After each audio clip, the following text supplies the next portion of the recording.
computer. Well, hello and good afternoon.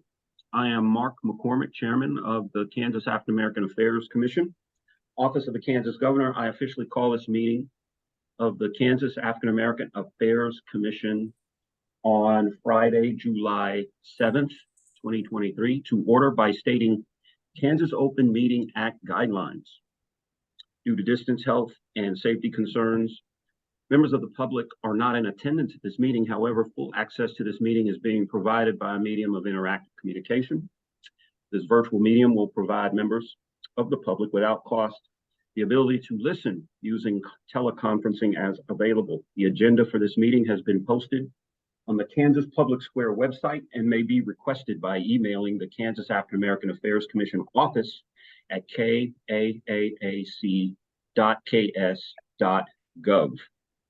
Each member of the commission, staff, and guests will state their name and title each time they begin speaking or voting so that the individuals can be readily identified by remote listeners. All participants are required to ensure that microphones, telephones, or electronic devices are muted when not speaking so that the ability of remote listeners or observers to hear the meeting is not unnecessarily impeded. A public comment opportunity will be provided at the beginning of each commission meeting following the roll call and the chairman's opening comments. During this meeting, the commission will not recess to a closed executive session pursuant to KSA 7543-19. Each motion, if any, will be clearly stated and restated before the commission, and the chairperson will announce the results of the final vote. Commissioners and guests, please note that this meeting is being recorded. Thank you and welcome to the Kansas African American Affairs Commission meeting. Now for a roll call, Commissioner Davis. Here. Commissioner Lewis. Here. Commissioner Penn. Here. And Commissioner Westbrook. Present. This is the chair. Executive Director Nell, do we have any guests today? No guests today? Nope.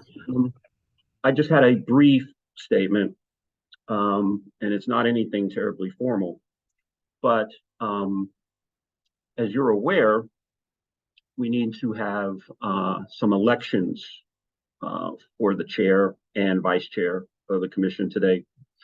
And I would recommend that at some point, and we can discuss this later in the meeting, but it would be nice to have the position of chair rotate around the commission for a number of reasons. You know, when I lived and worked in Wichita, the city council would rotate the position of vice mayor, and it gave everyone on the commission an up close look at what it was like to be in charge of the commission, the city council. And I think the same could be true for us here. So I'd like to put that out there for discussion today. I'd also like to talk about the direction of the commission as well.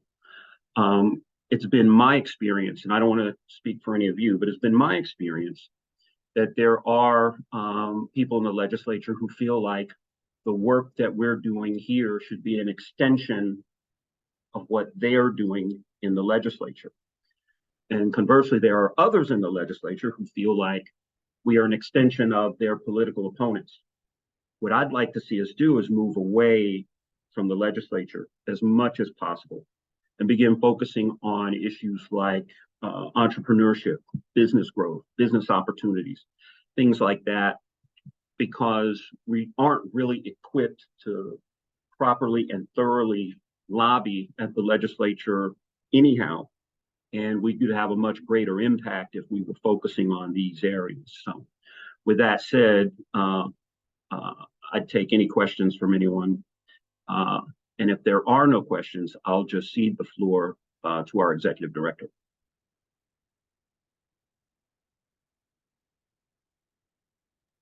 Sorry, I forgot I needed to start taking notes. This is Stacy.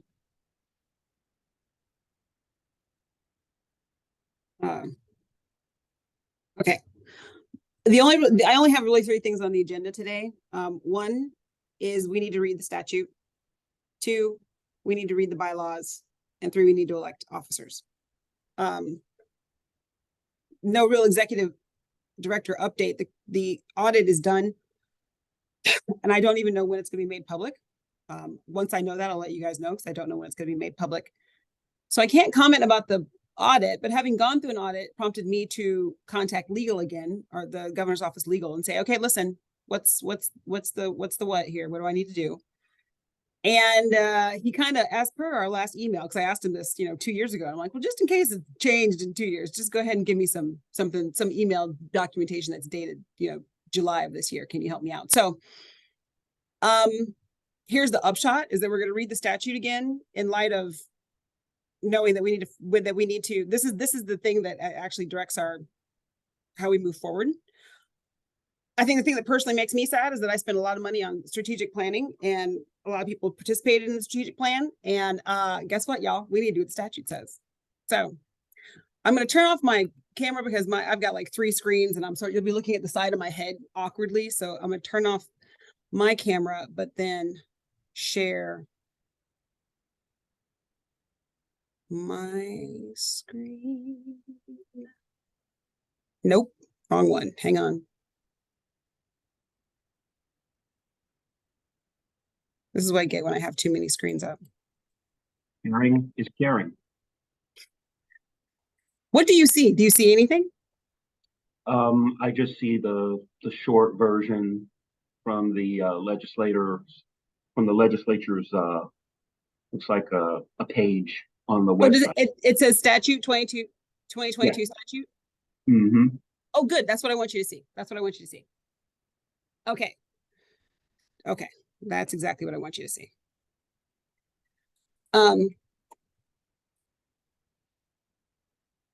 Okay. The Advisory Commission on African American Affairs has been established. It's an advisory to the governor. There is hereby established an Advisory Commission on African American Affairs, hereinafter referred to as the Advisory Commission. The Advisory Commission shall be advisory to the governor and shall be within the office of the governor and a part of thereof. One of the things that Justin said to me is that anytime you see the word shall, that indicates something that actually has to happen. So, and I know, Lord knows I've said this 1,000 times, we are an advisory to the governor, not to the legislature. All right. This talks about the terms. The Advisory Commission consists of 7 members. The membership of the Advisory Commission shall include 1 member appointed by the President of the Senate, 1 appointed by the Minority Leader of the Senate, 1 appointed by the Speaker of the House, 1 appointed by the Minority Leader of the House, 3 members appointed by the Governor. The term of the members prior to July 2000 shall expire of June 30th of 2000. At the expiration of the terms in the year 2000, so this is go back to the beginning, members appointed to the President of the Senate and the Minority Leader shall be appointed for a term of 3 years. Members appointed by the Speaker of the House and Representatives and the Minority Leader of the House shall be appointed for terms of 2 years, and members appointed by the Governor shall be appointed for terms of 1 year. Thereafter, members shall be appointed in terms of 3 years until a successor is appointed or qualified. I think they did that just to make sure that, the whole commission wouldn't turn over at one time. No more than 4 members shall be members of the same political party. Each congressional district in the state of Kansas shall be represented on the advisory commission by at least 1 member who is a resident of the district at the time of the appointment. Appointing authority shall consult each other to assure effectuation of the foregoing requirement. A person appointed to fill a vacancy which occurs prior to the expiration of a term shall be appointed for the unexpired term, except as provided by the section. Each member of the commission shall be appointed for a 3-year term until a successor is appointed and qualified. And anytime anyone has a question, just go ahead and say, I have a question. All right. The advisory commissioner, let me get to a sentence. Meetings, quorum, compensation, expense allowances. The advisory commission shall organize annually by the election and form its membership of a chairperson and a secretary. So we need to do that today. The advisory commission may adopt such rules of procedures as the commission deems necessary for the conduct of business. The advisory commission shall meet at least 4 times a year. The chairperson may call additional meetings. A majority of members consists of quorum. Members of the advisory commission attending a meetings of such commission shall be paid amounts provided in the subsection of that and amendments thereto. So we can, I know I've emailed out travel compensation information. And this notion of being paid, I gotta tell you, I still am not quite at the bottom of it. Like, I'm asking a lot of questions about, what does the statute mean? How does it get implemented? I think the pay is tied to travel, if we're traveling. And travel is it's a different question. But so that's why today we need to have elections, because this election, we have to have elections yearly. The executive director, duties and appointment. The advisory commission may appoint, subject to the approval of the governor, an executive director who shall be qualified by education and experience to assume the responsibilities of such office. The executive director shall be the administrative officer of the advisory commission and shall serve the advisory commission by gathering information, disseminating findings and facts and other information, forwarding proposals and evaluations to the governor, the legislature, and various state agencies, carrying out public education programs, conducting hearings and conferences, and performing other duties necessary for the proper operation of the advisory commission.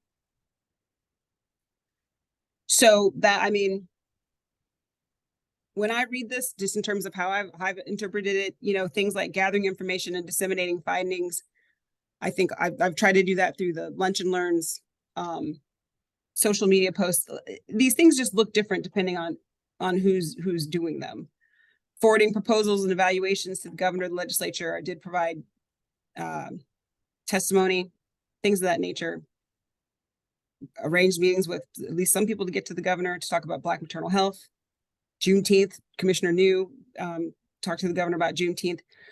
So this is what the executive director should do. Here's the interesting part, though, is the commission.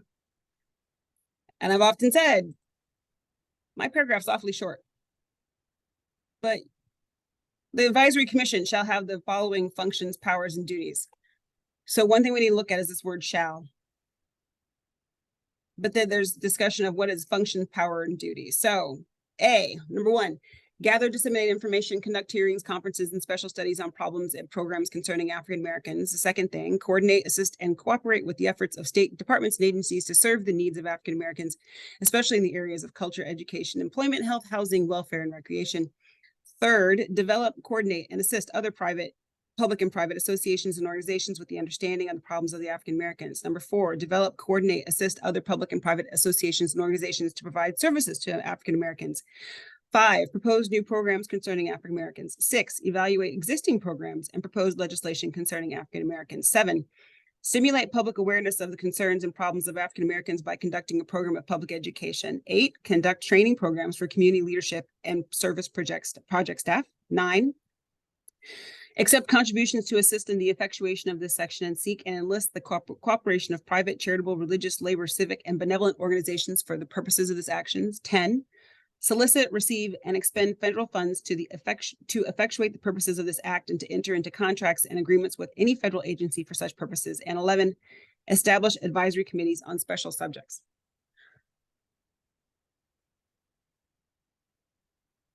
There has been much discussion, and I wanted to take a chance to read this out loud. I know we looked at it, but I wanted to remind you guys that, again, this is my page and this is your page. So we need to have a discussion about this page and what this looks like practically moving forward. And I will let you discuss that because you guys are the commission and I'm just the executive director. Next page. Appointment of technical advisors. The executive director of the advisory commission may appoint, subject to the approval of the advisory commission and the governor, technical advisors and assistants to develop, assist, and cooperate with local organizations and associations on African American concerns. And we're in Bioscience Authority, so that's not us anymore. Okay. So I wanted to take a second. Let me get back to my screen. Oh, Jonathan McRoy is here. Hello. I was sharing my screen. I wanted to take a second to read that and to notice the word shall and to notice that the duties of the commission are great and long. I have before now, and I think I've said this even when we got together and did strategic planning, I have approached this thinking I was a reasonable person to approach that long list of duties and thought, oh, surely they don't mean everything. Unfortunately, shall means shall. So, um,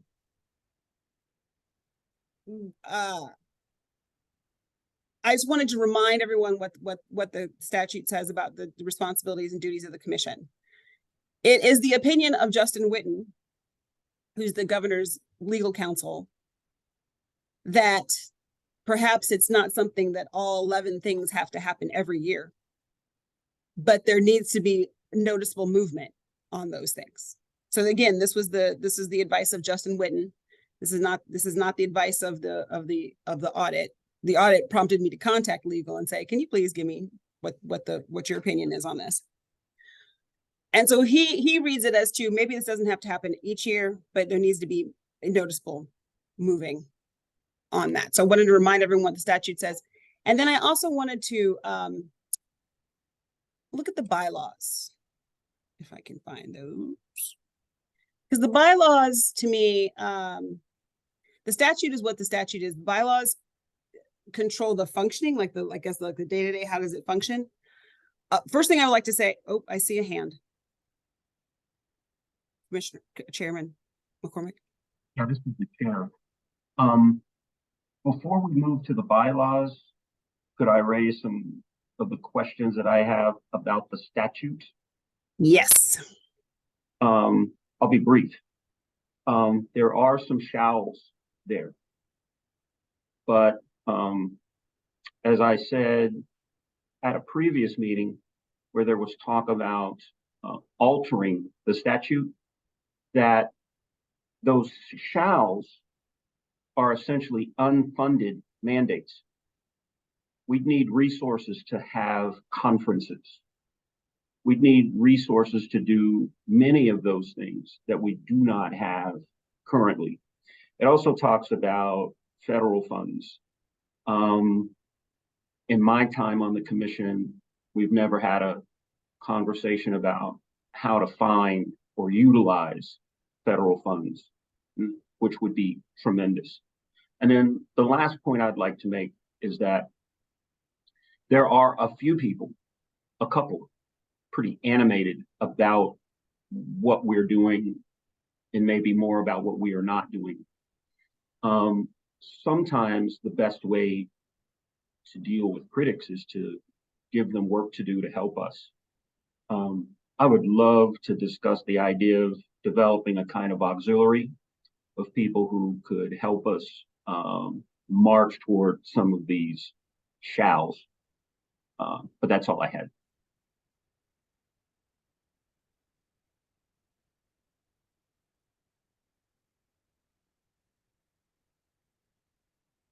Anyone else? Commissioner Lewis, I would certainly agree with that. Certainly during my time on the commission, I have not been privy to any conversations as it relates to any type of federal funding. And when I look at the statute, it says that we shall solicit, receive, and expend federal funds, and so when we think about some of those other duties that we as a commission shall be doing, a lot of that can be enhanced with some type of federal funding. So when I think about what we've been through, but just COVID is just one example, that really had an impact on the African-American community in a great way. That would have been, in my opinion, an opportune time to receive some type of federal funding so we can continue to advocate on behalf of African-Americans across the state.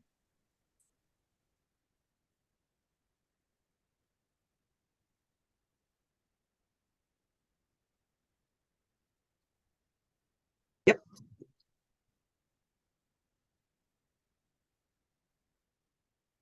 Any other comments before we move on? Okay.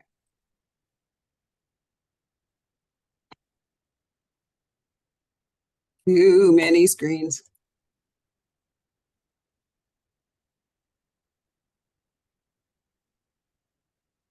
You see organizational bylaws. Okay. So I sent these out several times this week. Hopefully you got them. I had a chance to look them over. Hopefully this is not the first time you've seen these. I confess, I mean, I don't know if I think I may have sent these out when I first got the job, but it's possible that these are newer to you. That's why I sent them out several times this week. Okay, the working name of this commission shall be the Kansas African American Affairs Commission, herein referred to as KAAC. The official name shall remain the Kansas Advisory Commission on African American Affairs. KAAC is a state agency. It's a division of the office of the governor. Again, I would like to highlight that we are not a branch of the legislature. Section 2.3, nothing contained herein shall be in conflict with the enabling legislation. If a conflict exists in the bylaws, it shall be resolved by in accordance with the enabling legislation, and KAAC shall immediately amend these bylaws to bring them into compliance. If one part is found to be in conflict, it shall in no way affect the validity of the remaining parts of the bylaws. I mean, I take that to say if there's the statute remains supreme. The statute's more important than the bylaws, I guess is how I read that. Okay, the mission. The African American Affairs Commission serves as a conduit for legislation, policy, programs, and research to address concerns of the African American community in the state of Kansas. Duties and responsibilities of KAAC shall be act as an advisory to the governor of Kansas, gather, disseminate. So these are the ones we just read. This is pretty much straight from the statute. 1, 2, 3, 4, 5, 6, 7, 8, 9, 10, 11, 12. Ooh, there's another one. What's the one that's not?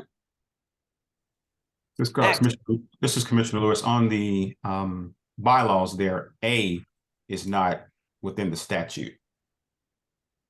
Oh, acts as advisory to the governor?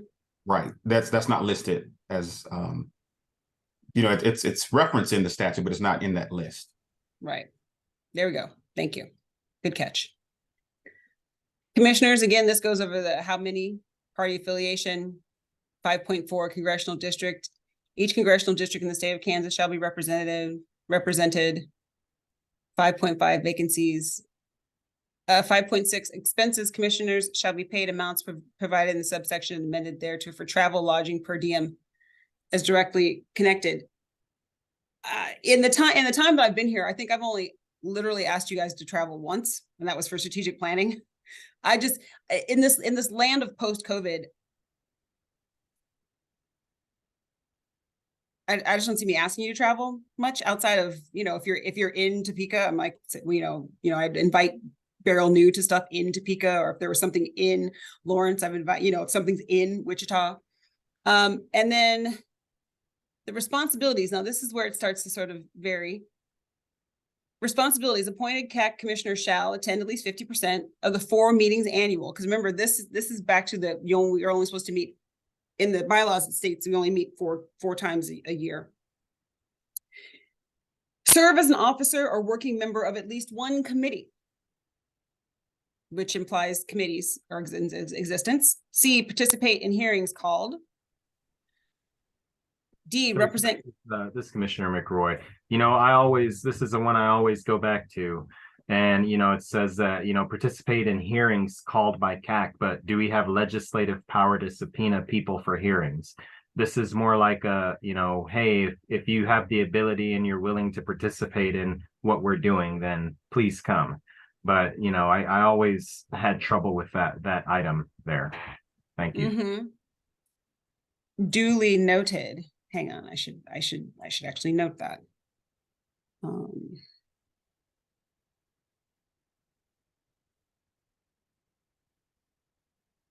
5.7 C.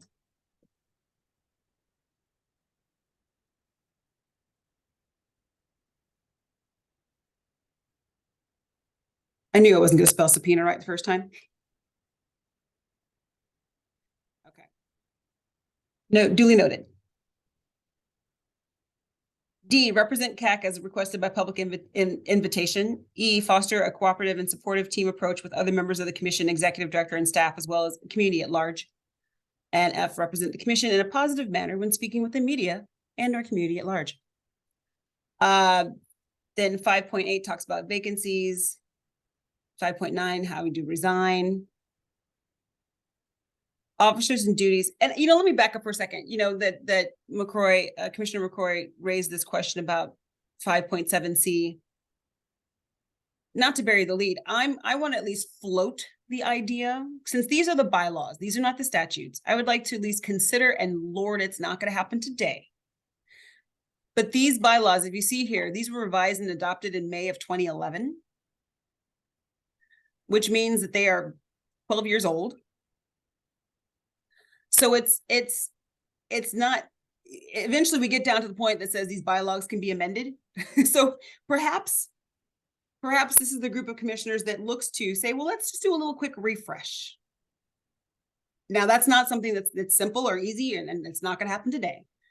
But I don't think it's unreasonable, Commissioner McRoy, if you think, okay, that seems, that wording is problematic, or what does that mean? Or, how does that play itself out? I don't think it would be unreasonable. Of course, I have been proven wrong before. Okay, where are we at? To think about refreshing the bylaws. All right, officers, nominations, and duties. Officers, the officers of the commission shall be chairperson and vice chairperson / secretary. So apparently the vice chair should be taking notes, not me. Oh my goodness. But I'll continue to take notes. That's fine as well. The officers shall perform the duties prescribed by these bylaws and by the parliamentary authority adopted by KAAC. Eligibility: any appointed commissioner is eligible to be elected as an officer. Election of officers: during the last regular meeting of the fiscal year, any appointed commission member of KAAC may nominate candidates and hold elections. A quorum of 4 will be necessary to conduct elections for office. So I missed this notion of we needed to have these elections during the last meeting of the fiscal year. So that's why I'm like, we have to have these elections in order to be in compliance with the bylaws. We need to do these as quickly as possible. Because we're in the new fiscal year right now. So we needed to do it in June. We missed it. The officer shall be elected to serve for a term of 1 year until their successor is elected, and the term of office shall begin upon the election of office. No member shall hold more than 1 office at a time. No member shall be allowed to serve more than 3 consecutive terms in the same office. Okay, so that's why this is why today I'm like, we need to have elections. The person can resign.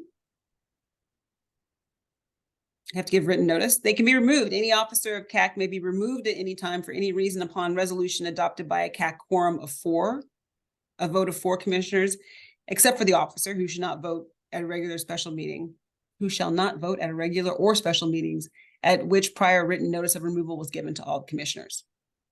Removal with cause: if an officer of KAAC is unable to perform the duties of the office for an extended period of time, defined as 2 consecutive months or more, the officer may be removed with cause upon resolution adopted by KAAC by a quorum vote of 4 commissioners present, except for the officer who shall not vote at a regular or special, or I bet that's supposed to be, or special meeting at which prior written notice of removal was given to all commissioners. Due process, including written notice of an opportunity to be heard, shall be observed in accordance with the departmental and state commission procedures. An election upon resignation or removal of an officer, KAAC shall expeditiously, there we go. Just don't say that word very often. Expeditiously elect a new officer to serve the unexpired term. So that's why we definitely need to have elections. You're not gonna be able to hear everything. It's just the timing is bad. Talia, Yes. you came off mute for a second, unless were you saying, okay. Yeah, I'm just saying the timing is bad. I was with the kiddos inside the restaurant here. Sorry, just a minute. Okay. She may have had a question. I don't know. Hold on. Let her off there. I'll keep going. Duties. So I suppose if someone's going to run for chair, we should go for the duties. Preside at all the meetings. The chairperson prepares the agenda, conferring with committee chairpersons, executive director, and commissioners as appropriate for the agenda. The chairperson appoints committee chairpersons, except as otherwise designated in these bylaws, and assigns commissioners to committees as recommended by the KAAC. The chairperson calls special meetings. The chairperson is an ex officio member of all committees without a vote, except in the case of a nominating committee, and shall not serve as that committee chairperson. The chairperson assures that all approved orders, resolutions, and policies of KAAC are followed and carried into effect. They work with the executive director in planning and implementing KAAC policy in action. The chairperson acts as an official representative in disseminating approved decisions of KAAC. The chairperson authorizes press statements on approval of KAAC policy. They maintain an effective working relationship with legislators and legislative personnel. The chairperson requests the resignations of appointed commissioners who have been absent for more than 3 consecutive meetings, and the chair performs any duties delegated by KAAC or by an executive committee. The vice chairperson / secretary shall assist the chairperson in the performance of his or her duties, perform duties of the chair in the absence of that officer, and serve as the chairperson of a legislative committee. There we go. All meetings of KAAC shall be held at the KAAC office conference room unless otherwise designated at a prior meeting of KAAC. Like this is like a refresh, right? Like in post-COVID world, it's almost like the assumption I think moving forward is we're probably going to be online with exception. So that's what I mean, like just maybe a fresh up, a spruce, if you will, of the bylaws. Under meetings, the commission shall meet at least 4 times per fiscal year. Commissioners shall designate a regular meeting date and publish the dates for each year in advance at the start of the fiscal year.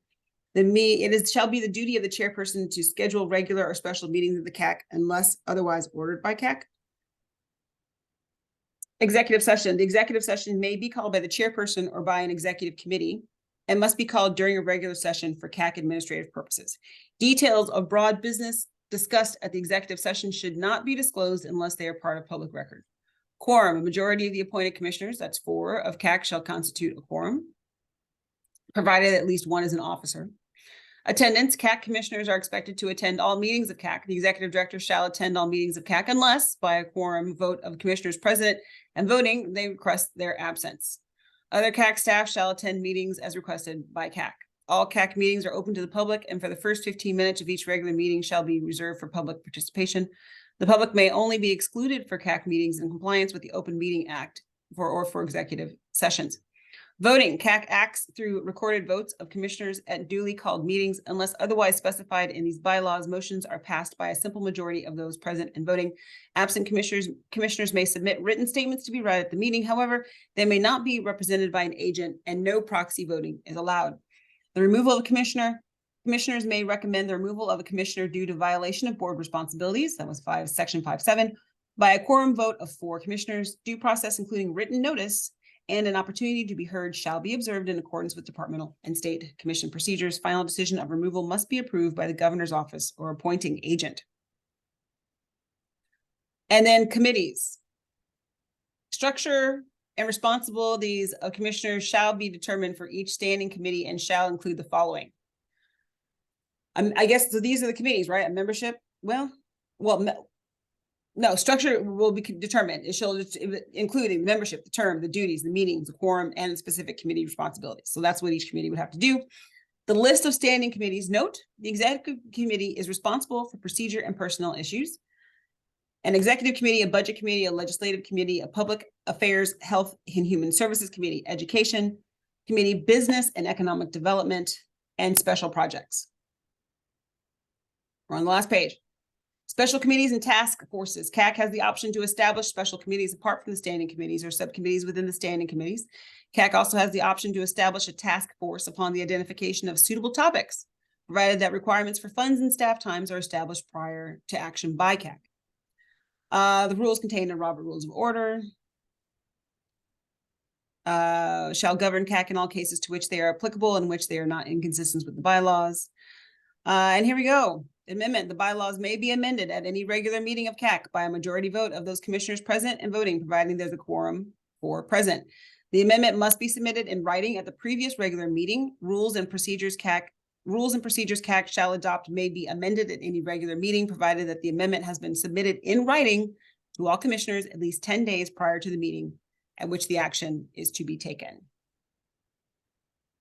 And they got adopted, so they are there. Okay. Again, hopefully everyone received those. I emailed them out a couple times this week. So that's a whole lot of information. A lot to take in.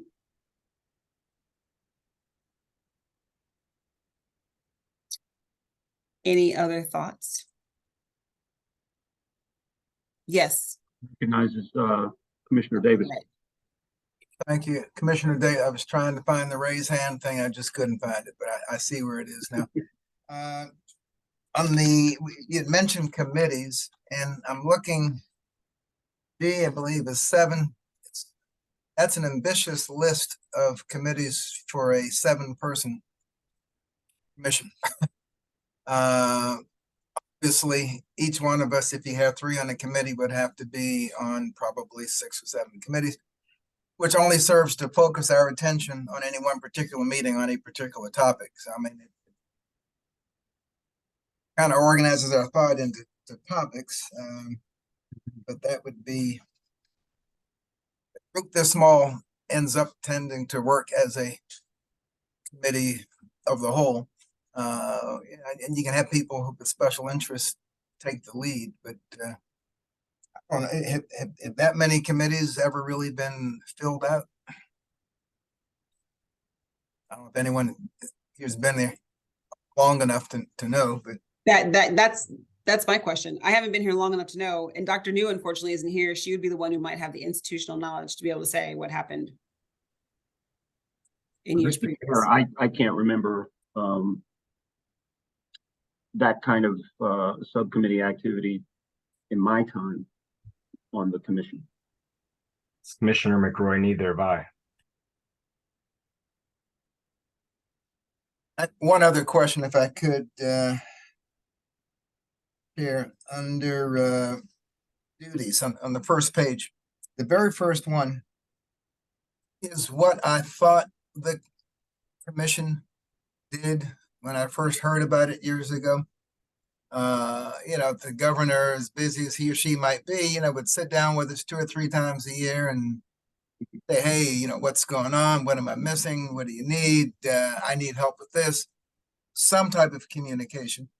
And in my experience, that's not the way that it works. We'd certainly be receptive. I mean, if the governor said she could meet with us at the August meeting, I'm sure we would all be there. But what degree we feel as though we have actually been advisory? We could have taken our summary from the strategic planning session, narrowed it down into bullet points, and mailed it to her and said, hey, this is where we think the focus should be. Where does this overlap with your agenda, and what can we work on this year? That's what we need to do. When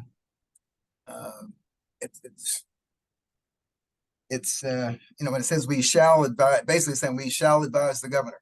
Well, what's the mechanism for that? It's a rhetorical question. I don't necessarily expect an answer unless you have one. This is the chair. Commissioner Davis, I had some of the same thoughts. The first thing that I wrote down was that at least once a year, we should have a meeting scheduled where we get to talk to the governor about what constituents have asked us to speak to her about. But in my time on the commission, we haven't had that kind of time set aside. We do interact with the governor, on that Black Legislators Day when we had an event at the State House. But for the most part, we don't schedule that, and we should.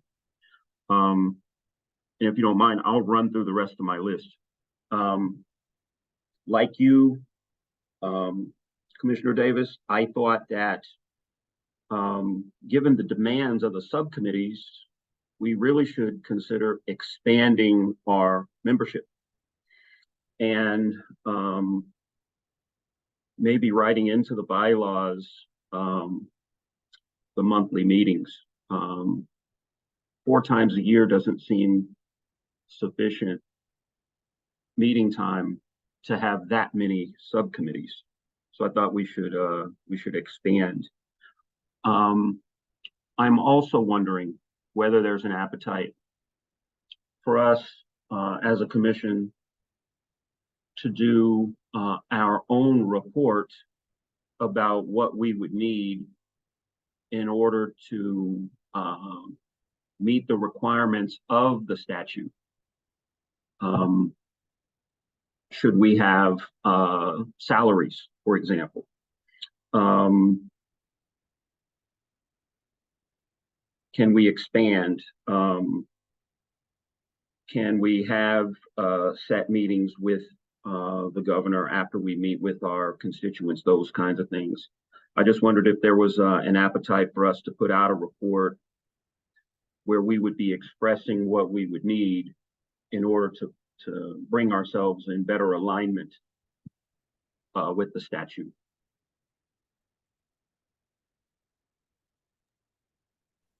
Commissioner Davis, yes.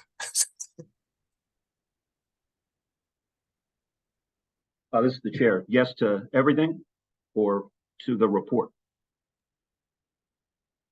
Didn't hear anything that it didn't like, but that's specifically to the report, yes. Yeah. And perhaps include, maybe not in that report, but our strategic planning session priorities. And obviously we would need to demonstrate a plan for what we need these resources for. So, the report sort of expands itself as it's written, but yes. Well, this is the chair again. My thought also about the report, it would give us an opportunity to share our point of view once the audit comes out. I don't know what's in the audit. I am aware of what I was asked during that first loop that the questioner made. The questioner came back and asked more questions, so I might have a sense for what is in the report, but I have not seen it. And I would love for us to have a mechanism for responding in a formal way as a group to whatever is in the report that we may or may not object to.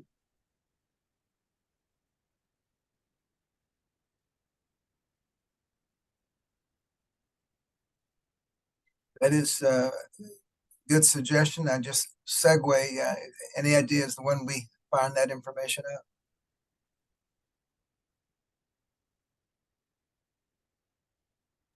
Probably shouldn't shake my head. This is Executive Director Nell. No, I was shaking my head, but this is a recording, so I should probably say it out loud.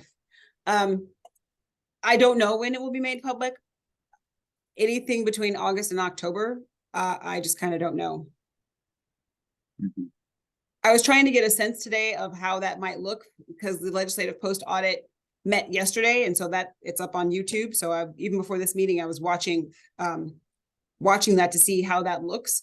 Given the two audit reports that I was watching, it does not appear, and I still have an hour left to watch. I've watched 1 hour, so I'll have another hour left to watch. So maybe it'll get there, but it does not appear at that point that even I will be there. So I think the auditors give their report and the committee asks questions of the auditors, and because I have provided a written response, but again, in the two that I've watched, it's not even as if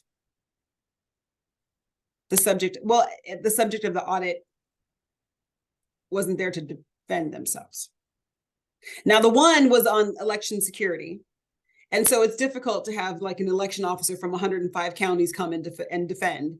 But it's not like they had Johnson and Shawnee and said, like, there was no representatives from county officials. They had a representative from the Secretary of State's office to sort of maybe balance some of the things. And when the one I was watching when this meeting started was about how money was spent for at-risk youth in schools. So it's the auditors. It's the auditors get their day. So I really don't know. Mr. Chair, I mean, that was kind of what I was thinking in terms of the report. We don't get to see the report before it's released. Nope. We're only questions. That raises some real, questions of fairness and due process with me. So that's why I was thinking we'd need our own way of responding. Maybe the report is a way to do that, or maybe there's a better way. But that was one of the things that I was thinking about. Because there doesn't seem to be a lot of transparency about the report. This is Executive Director Nell. At some point, it's going to be public. I just don't know when that's going to be. They haven't told me. They're like August, September, when they get to it. So I just, as with everything, once they tell me, I'll tell you, but I just don't know. This is the chair again. Executive Director Nell, what are your thoughts about how to proceed? are there specific points in the bylaws that will need our focus? And if so, should we list those sort of in descending order? And then talk about how we would go about addressing those. I mean, to do a lot of what the statute requires, I think it would require us to grow, maybe even double in size.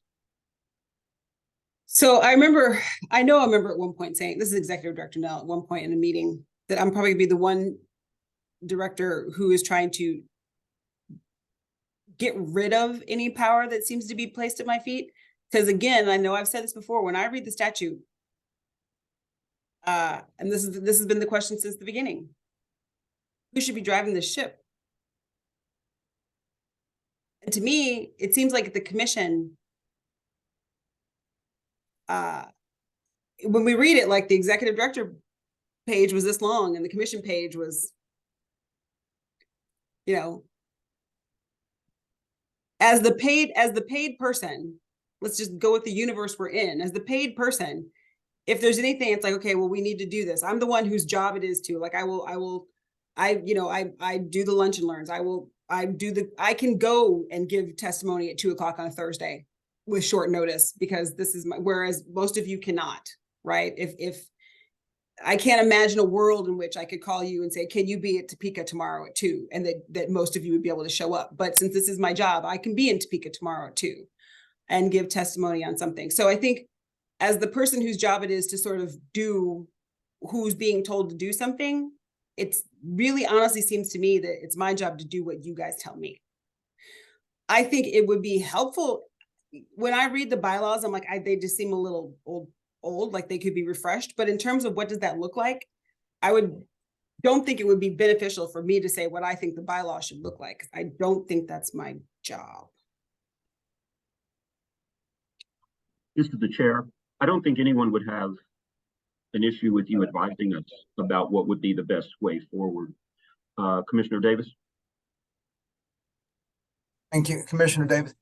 I did not see it written, but is there any implication that the legislature, the governor has to approve our bylaw changes? Or are we truly free and independent to do so?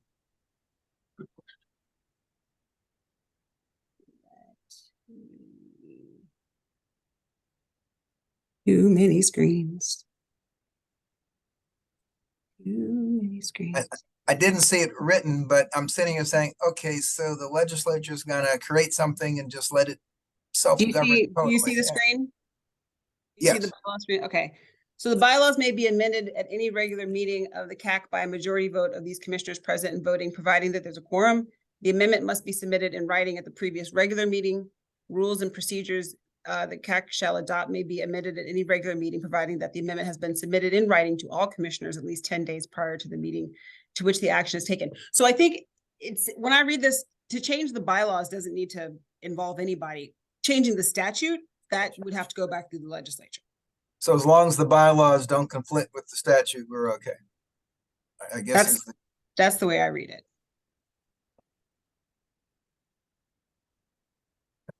some freedom then. So, I mean, I think in terms of my recommendations, I think maybe putting in some things about meeting times, meeting frequency, I think would be helpful. I do see Dr. Lewis has his hand up here, so I'm gonna stop talking. Yes, thank you. This is Commissioner Lewis. As I think about just the bylaws, and also just put in the chat our brochure that lists the mission, history, core services, and goals and objectives. So I'm just trying to think of an alignment here. You know, we have the bylaws. We have our top 5 priorities within our strategic plan that were derived from the bylaws. And then we have these goals and objectives.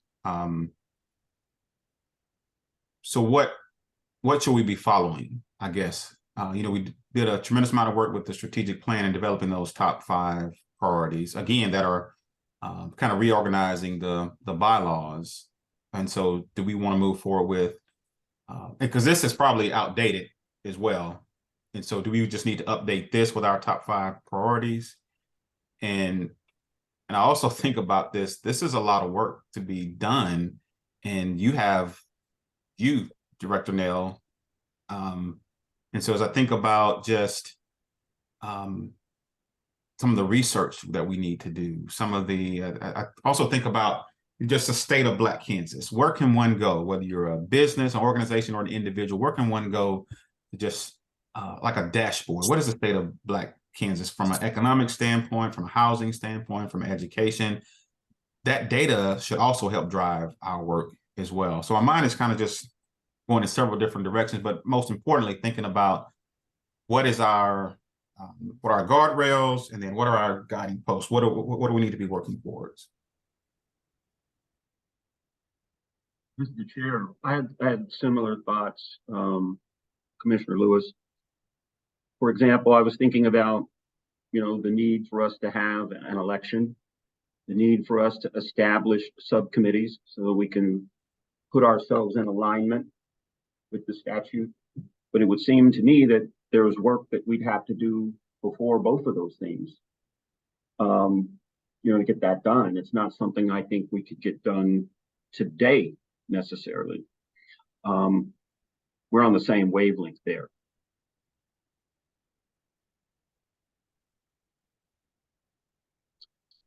Again, this is the chair. Executive Director Nell, what are your thoughts about the best way to proceed for this particular meeting? So this is Director Nell.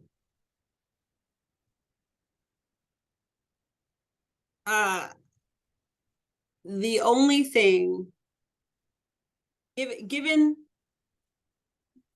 the statute and the bylaws, we are out of compliance because we have not had an election.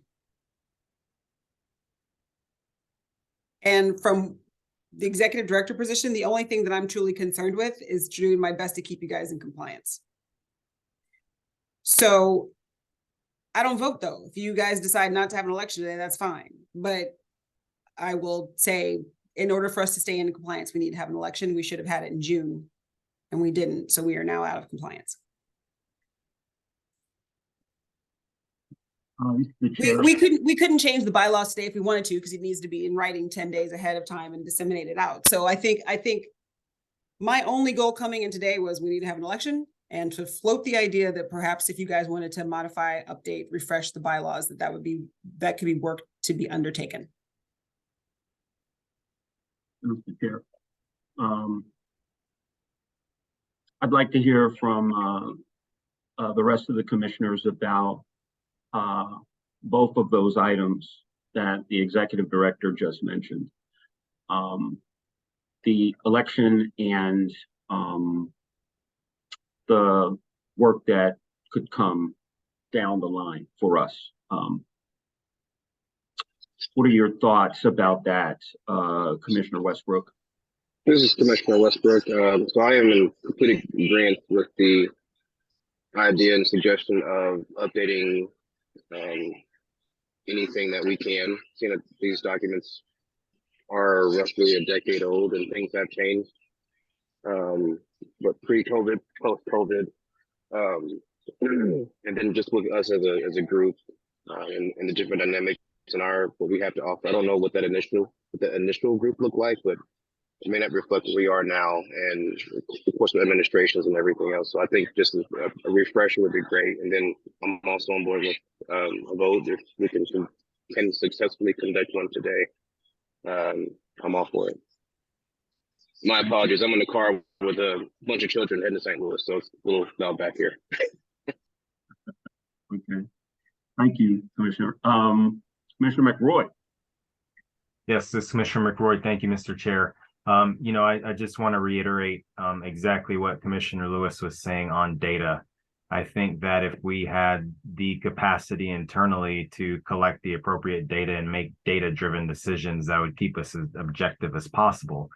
A lot of this is predicated on the statute first. The statute should match the bylaws, and the bylaws should be a reflection of the statute and bylaws together.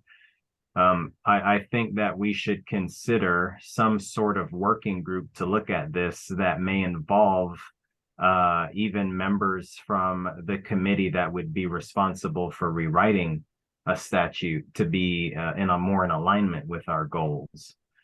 But I am in agreement that, we can move forward in a way that's appropriate with having a vote today. As far as action on the bylaws, I think we should entertain some ideas around how to align when we address this, like who the stakeholders are going to be, and really map those out. And let's determine, what those values, loyalties, and losses are for each of those stakeholders, and bring all of those to the table to produce something that we can at least use to make some type of progress as far as being clearly aligned on all fronts. I yield back. Commissioner Penn, what are your thoughts?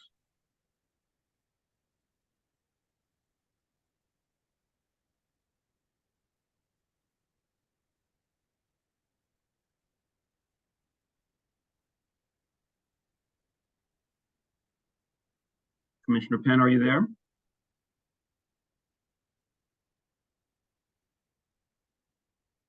I'm going to come back to her. Does anyone else have any comments they'd like to make? Yes, Commissioner Davis. Commissioner Davis, I think our last 2 or 3 commissioners have summated, where we should go quite eloquently. I think the elections are a necessary housekeeping chore that we need to take care of. Nothing looks worse on an audit than out of compliance because we didn't have elections. Doesn't require any lobbying on our part. We just have to, amongst us, elect some folks. I think of bylaws, we don't have a specific bylaws committee, but that could be, we have the ability to create one. Read these bylaws to make the changes that we need. And I really like that idea of the State of Black Kansas dashboard. I kind of renamed it, but that would be a great project to get started this year. And would certainly be advisory to the governor, as well as sort of set some priorities ourselves, because we would have some hard data. Mr. Chair, I'm sorry. Go ahead. And I think all of this will probably answer a question that I was going to ask if we had an open, other business thing at the end of the meeting, which is, I'm in the process of working with executive director to have a town hall meeting in Salina. And I'm saying, gosh, how do I advertise this to the community? Folks, and so, well, what does this organization do? What can they do for us? I mean, what's the mission of these people coming in here? What are they going to do that's different from the other organizations we already have in town? And the very things we're talking about, will crystallize my answer to that. In other words, why should I come to KAAC when I can go to NACP or I can go to our community housing office? What's so special about this group? Asking more rhetorical questions today than hard ones. Well, this is the chair. It seems to me that we need to go ahead and vote. And we probably need a motion to say that says essentially we're gonna have an election for chair and vice chair, or chair and secretary, and then plan to establish at least one subcommittee that we'll vote on at the next meeting. How does that sound, commissioners and executive director? How does that idea sound? And I'm open to any amendments or changes or whatever. I'm not thin-skinned at all about it. Yes, Dr. Lewis. That was a thumbs up. I'll just give you a thumbs up. I'm Gotcha. fine with that. This is, I was gonna say, this is Director Nell. I appreciate the fact that you guys are having an election, because that's my only thing. I'm like, we got to get into compliance. So I'm like, let's just get into compliance. Yes, Whatever, Commissioner whatever Davis? else happens. Commissioner Davis, I don't have the agenda right in front of me right now. Were the elections listed as an agenda item, and if not, do we need to add it to the agenda to have them? Or is it something that we It's can an just make- agenda item. No, It it's is, an agenda item. So we would not need to move to have them necessarily. We just need to go to that point of the agenda or wherever it is. This is the chair. I would like to ask, would any of you like to serve as chair?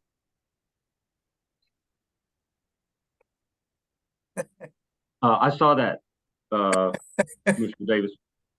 And I have, to be fair to the commission, I am running for re-election for the city commission. I'm secretary of the NACP here in Salina, which is more work than being president. And I just feel, be honest with you, I'm looking at several people who I know are probably better equipped to be chair of this particular organization than me. I think I could be a great lieutenant, but I see some very worthy captains on this screen here. One of those worthy captains has his hands raised. Yes, this is Commissioner Lewis. Let me lower my hand now to just do some campaigning. I have appreciated Chair McCormick's efficient running of meetings, and if you don't have any issues with continuing, if there's other commissioners that definitely want to step up and serve as chair, I definitely would support them as well. But I just want observation. I appreciate your leadership, Commissioner McCormick. I appreciate that. You know, Executive Director Nell never misses an opportunity to tell me that I have not filled Dr. New's shoes, but I am willing to continue to trudge on if I have your support. McRoy has his hand up. Yes, Commissioner McRoy. Yes, Commissioner McRoy. Director Nell, my name. You caught yourself. Yeah. No, I was only gonna say that you know, I'm seconding what Commissioner Lewis indicated earlier and shared with us, that I appreciate the chair's leadership and just your ability to just kind of keep us efficient and objective and on target. And so you know, I just wanted to say that. I don't know if we're gonna make nominations yet, but I will reserve mine for the roll call of nominations in case any other commissioner would like to provide remarks. Commissioner Westbrook, what are your thoughts? I second, third, the previous comments, sir, and yeah, great work. You've been doing an amazing job. This will be very disappointing to our executive director.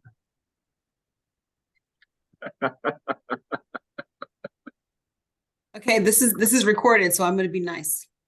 Okay. I'm looking at you weird. Okay. Commissioner Davis. If the chair is ready for a motion, I move to retain our current slate of officers. We have a motion. Do we have a second? Point of clarification, do we need to vote on them separately, or can we do a slate of officers like that? Good idea. Good idea. Commissioner McRoy,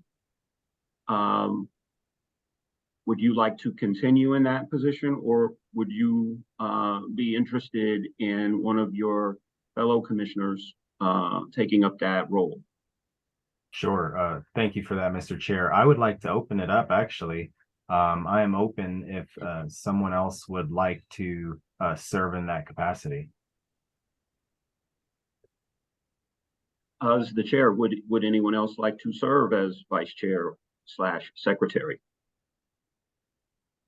Dr. Lewis? No, I'm fine with the slate. I'm fine with the chair and the vice chair. Of this point of order if we needed to vote on them separately. So I guess the motion would be, Commissioner Davis, a motion for voting on the slate as opposed to just one of us at a time. That was my intention, although I don't mind making two individual motions, but just for expediency, since there are only two positions we're voting on. Okay, this is Commissioner Lewis, since we have heard from Vice Chair McRoy, and we do have a motion on the floor. If the commission is okay, I'll second that motion. We have a motion on the floor. It has been seconded. Is there any discussion? I will not vote. I'll abstain from this vote. But all in favor of the motion, please signify by aye or raising your hand.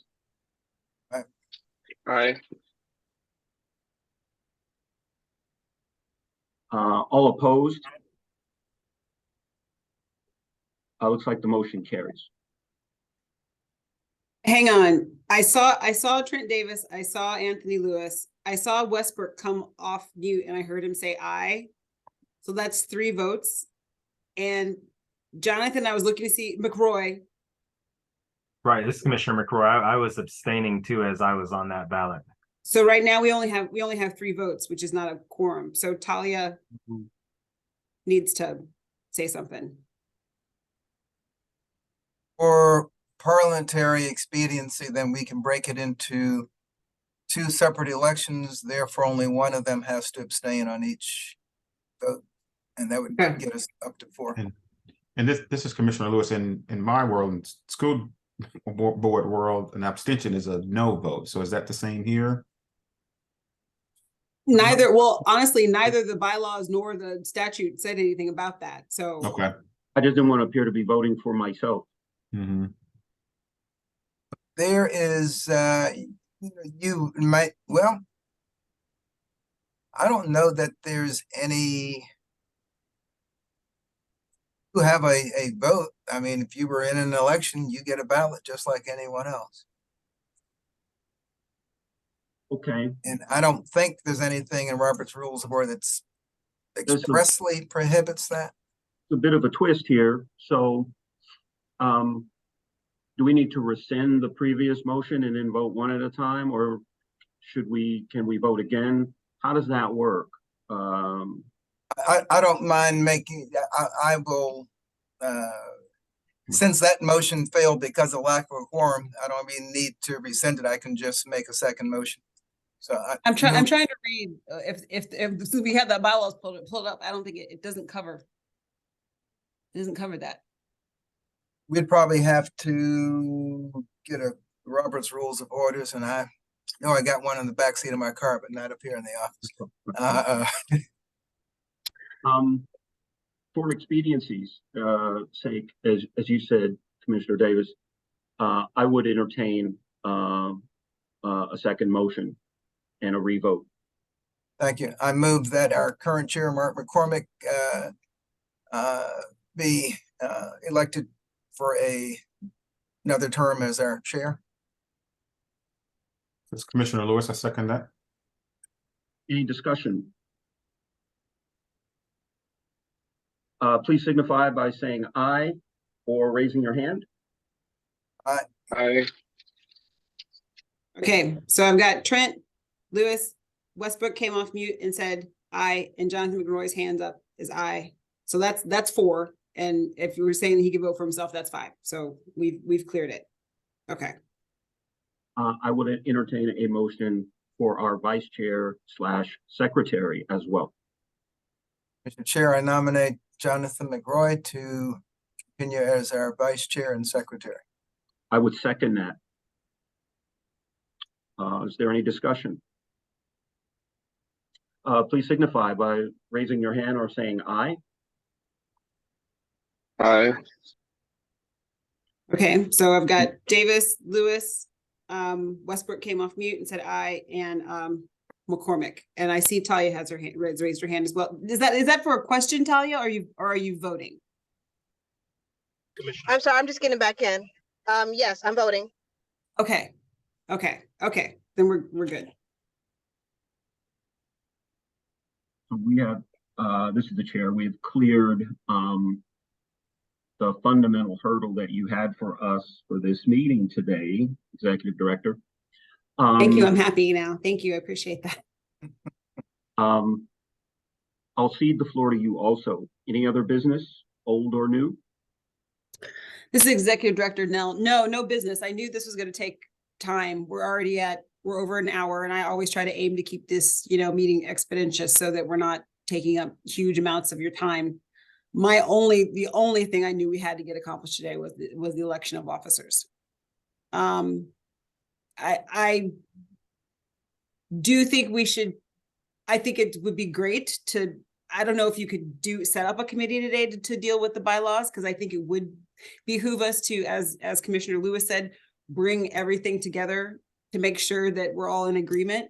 I know we did a lot of work on that strategic planning, but just because we did work on strategic planning doesn't mean that we can change the statute. And I know there are some things we decided in the strategic plan that makes sense, I think, as reasonable people looking at the document that governs us, but unfortunately, the statute takes precedent over the strategic plan. Let's just put it that way. So I would love the idea of a subcommittee or either a subcommittee or committee of the whole saying that the thing that we're going to do is get these things in alignment, so that this group of people can decide how you're going to move forward. And I this know is- for me, I was going to say just carefully, when I first got this job, there are a whole lot of people who have a whole lot of opinions about what this group of people on the screen should be doing. And I have spent the entirety of my existence as an executive director telling those people, but you're not on the commission. So I would love it if this group of people on the commission would say, this is what we're going to do. And I would back that up, because I'm not on the commission. So if the 7 of you got on the commission say, we're going to look into trapeze artists, like I would be like, that's what we're going to do. And everyone else can just, take a leap. So if whatever it is you guys want to do, I will support. I do want to back up and say one thing about research and this whole idea of a State of Black Kansas dashboard. And this may need to fall under announcements, because I'm on the board of another group, and they did receive, or actually they're looking into receiving funding to join with another group, and have already approached Wichita State University to do research on the Black and Latino community in Kansas. And I've sat in enough of those meetings, and I've literally told them, can KAAC be a part of this? I'm like, I don't even know how KAAC can be a part of this. I don't know what it looks like for KAAC to be a part of it. Because me being in those meetings had nothing to do with KAAC, but I was like, I need to put my KAAC hat on and be like, what do we need? How do we get access to this data? Like, the research it hasn't started. They don't have funding for it. Like, it's totally in the discussion phase at this point. But I have already said, listen, can KAAC somehow, in some way, shape, or form, somehow be involved in this, so that we can lay some claim to, even if it's just the rights to put the research findings on our website under a dashboard or whatnot. So I've been advocating for that, although the research is not started yet. It's not started. And I think that's something. I think in general, if there's one thing that I've learned in the last month, I'm trying to make sure I'm not getting into any of the findings.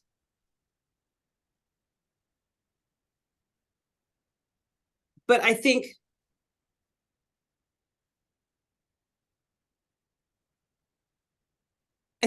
one thing,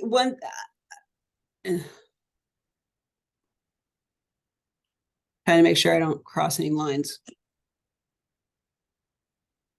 there's room for this commission to define itself. And, you know, in terms of when Trent says, well, what does KAAC have that's not the NAACP? Or what does KAAC have that's not the Links or one of the Divine Nine or the Wichita Council of Elders? Ideally, KAAC should have the governor's ear. Right. And so maybe, I mean, if you, like, you guys have the ability to, you have the ability to prioritize what you think should be important. And I think for not just since I've been executive director, I think for at least 3 executive directors going back, it's been the executive director who's been driving the ship. And I personally have never thought that's the way that even the statute read. I don't know how that got flipped. I don't know when it got flipped, because I think it got flipped before Kenya.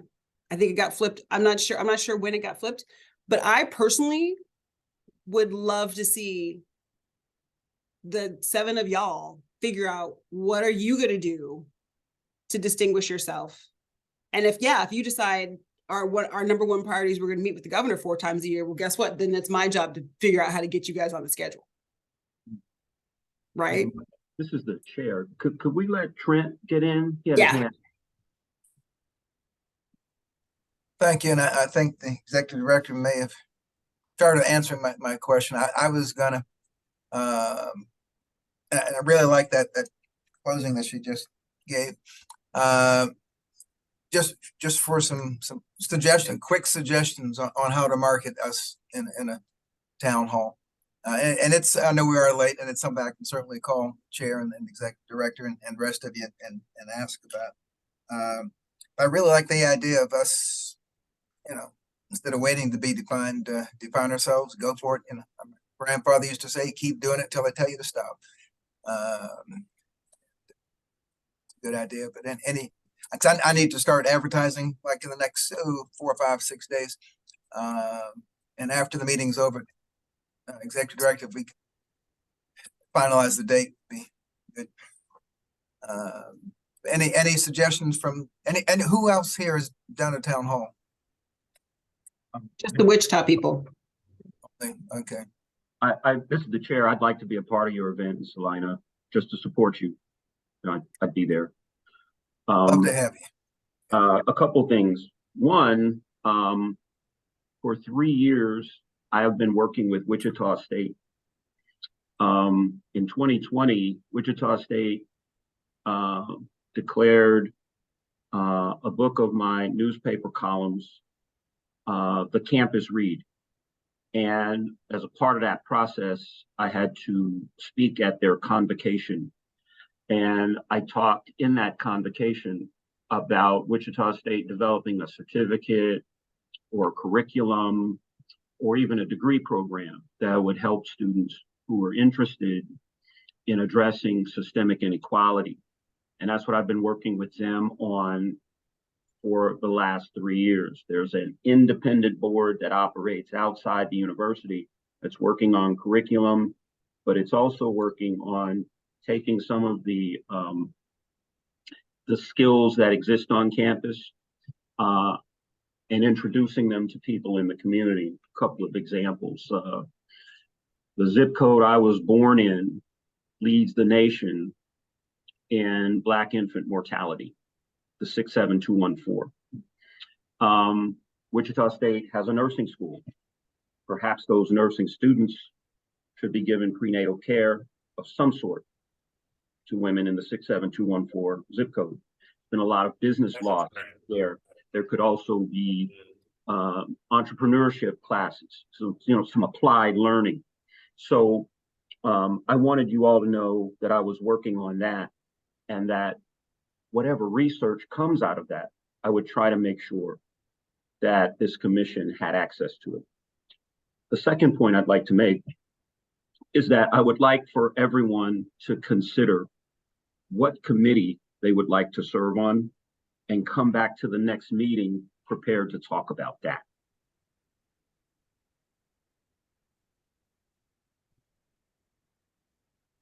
Now, this is Director Now. Again, this idea of, in talking with Justin Whitten and talking with Governor's Office Counsel, the issue of does the commission have to do everything every year? I don't think so. I don't think so. The statute is it's squishy. It's squishy and it's vague and it's open to interpretation, which is what I've also always said. It's open to interpretation. And we did strategic planning and interpreted it one way, and I don't know if that would hold up legally the way we interpreted it. So we have to go back and sort of reinterpret it with a closer idea of what the division of labor is. More of the division of labor falls to the commission than to the executive director. So Talia has her hand up. I know she also want to make sure I stop talking. Talia? Oh, no, you're good. I'm sorry. I'm at a place where I can't really talk that much, so I do apologize. I did want to ask too, because when you guys were tallying up all the responsibility for the officer jobs, we don't have a treasurer. And I know that was in discussion of talking about the bylaws. We don't have a treasurer to account for any of the money. Because I think it was brought up initially talking about the federal kind of as far as federal monies that can also be given to us as well, which I think is great, especially we're talking about COVID in response to a lot of the vaccination drives. But how can we determine like what we're spending now? Because I haven't seen a report, and I know that was one of the questions that we had too during the audit was the treasury report. Has there ever been anything submitted in the past 2 years?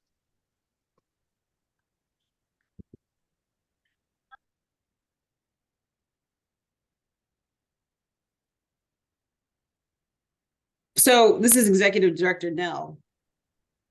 Interestingly enough, and we read the statute and the bylaws out loud, there's nothing in the statute and the bylaws about reporting. To your point, there's nothing in the statute and the bylaws about having a treasurer. There is a finance committee recommended. So if there was a finance committee, then I imagine the finance committee would be responsible for that. The budget, the way it stands, is the budget is rolled into the governor's office budget. So that's how the money is handled. Despite what some may believe, I have no access to money. I don't have a P card. I know for a fact that previous executive directors did have the credit card, the purchase card, like they had a physical credit card. They could go spend money. I don't have a credit card. For me to spend money or pay any invoice has to go through like 3 people. So yeah, but it never crossed my mind necessarily until last meeting. You asked about expenditures for like pens and notepads or Post-it notes, because it's not required anywhere. I suppose if we're looking at adjusting the bylaws, toss in a treasurer, make that kind of financial reporting mandatory, because right now it's not. Or make sure that there's a finance committee, maybe Talia, you take up the finance committee, and then that's your responsibility to keep an eye on the money. But, no subterfuge, no underhanded dealings. It was never required. So I didn't think to do it.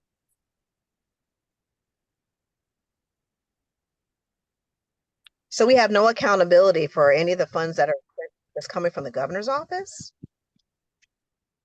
I mean, this is something that I think it's a wise idea to have a finance committee.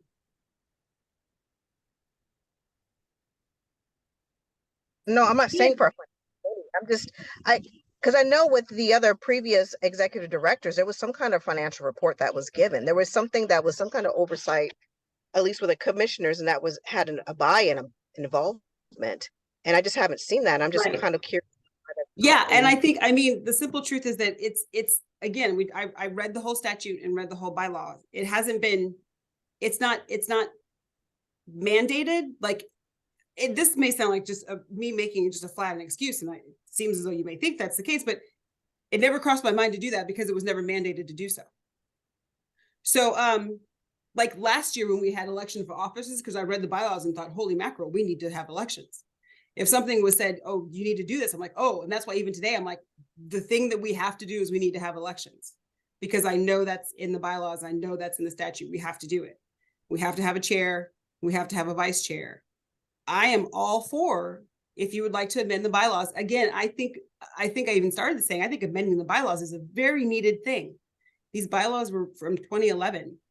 I think it's a reasonable thing to say, to put in the bylaws all the financial oversight that you would like. Yeah. I see Mark has his hand up. Given the fact that before the executive director can make any expenditure, there are several people in the governor's office who have to okay that expenditure. It seems to me that a budget committee or finance committee on this committee would be redundant until we have more funds and more responsibilities outside of the governor's staff. But that's my thought. What are your thoughts about that, Executive Director Nell? I mean, I think a finance committee, well, I mean, if Commissioner Payne is concerned about the money, then I think having a finance committee is a very understandable, it's not an unreasonable request. And I think it would be a wonderful thing for her to head up, and we can work towards that. Yes, ma'am. Something that's been on my mind since I became a commissioner last year was we do everything basically out of our own budget, or there is no budget from what I understand. And so from the things that we have to, the things that we do that are as far as statutes, that is the town halls, I'm always operating from like a military standpoint. What is the budget? How much can we do? What can we do? And so far I haven't really been given any resources. I have to lean on my own. Right. I mean, the resources are limited, which is why I also don't demand that we have in-person meetings in Topeka and have you come up. That's why also when there's going to be a town hall in Salina, I don't require commissioners to travel outside of their actual home, right?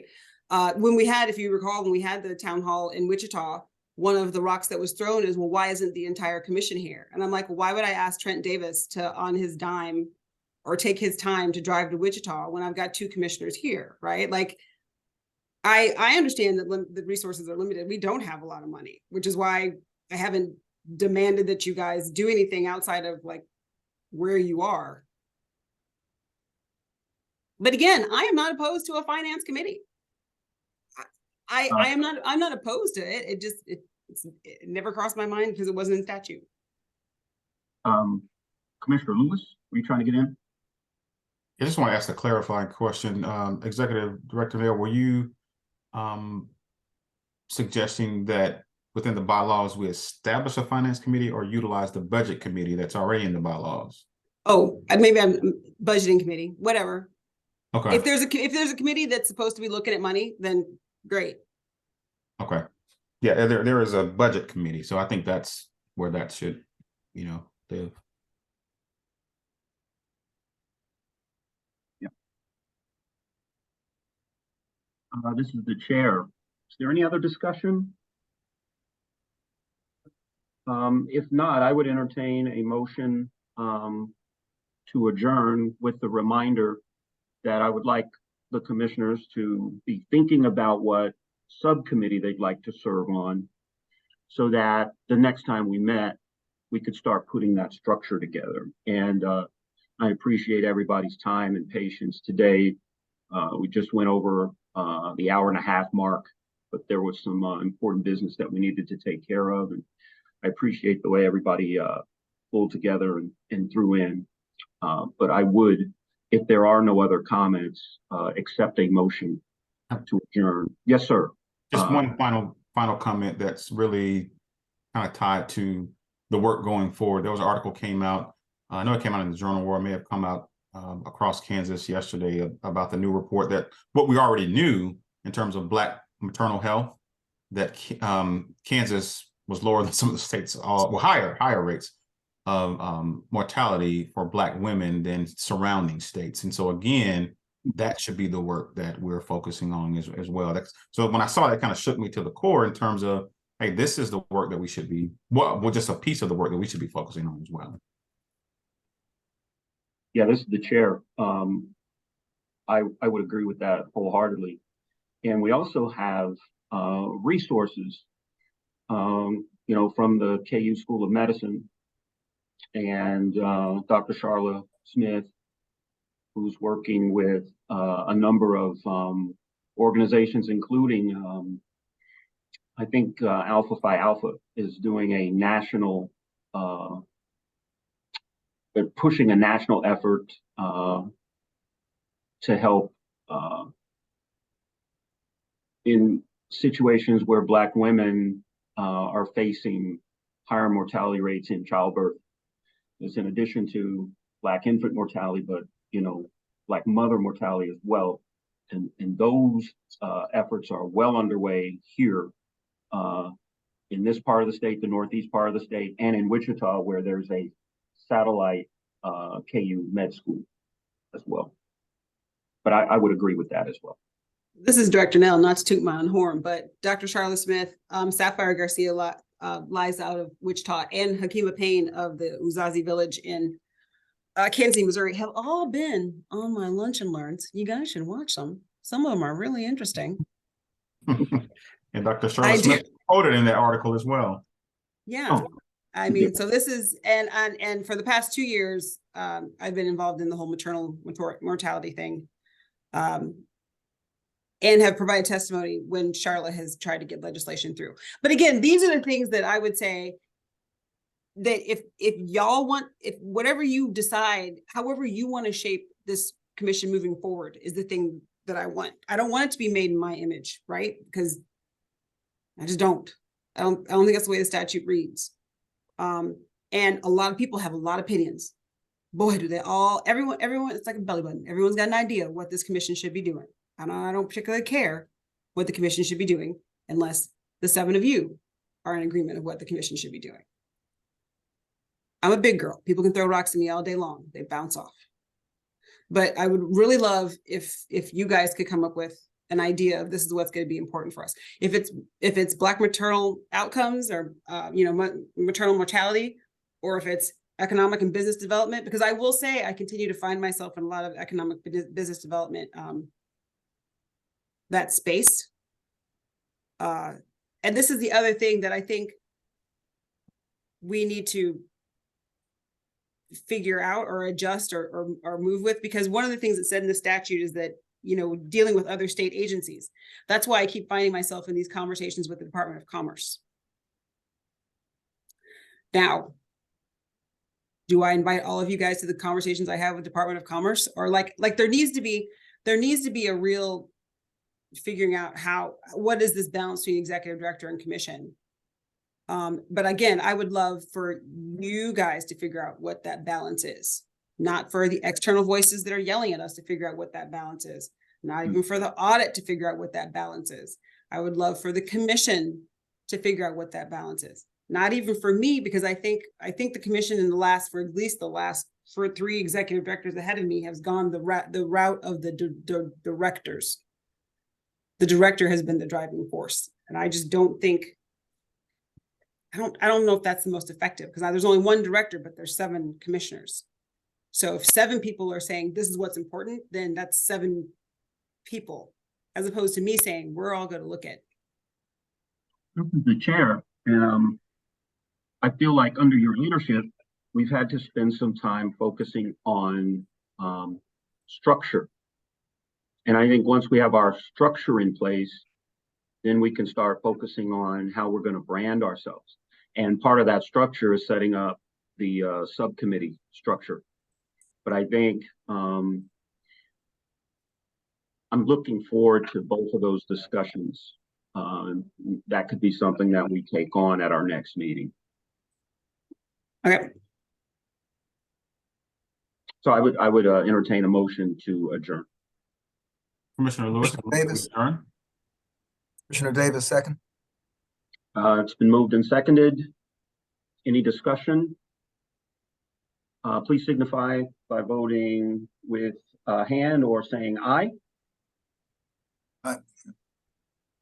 Okay, looks like motion passed.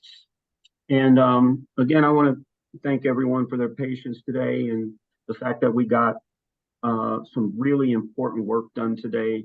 And I think any individual and a group and groups do a good job when they're involved in some self-reflection So to the point that Stacy was making, be thinking about the subcommittee you'd like to be a part of, as well as what kinds of issues you'd like this commission to be chasing. So I'll see you all next month.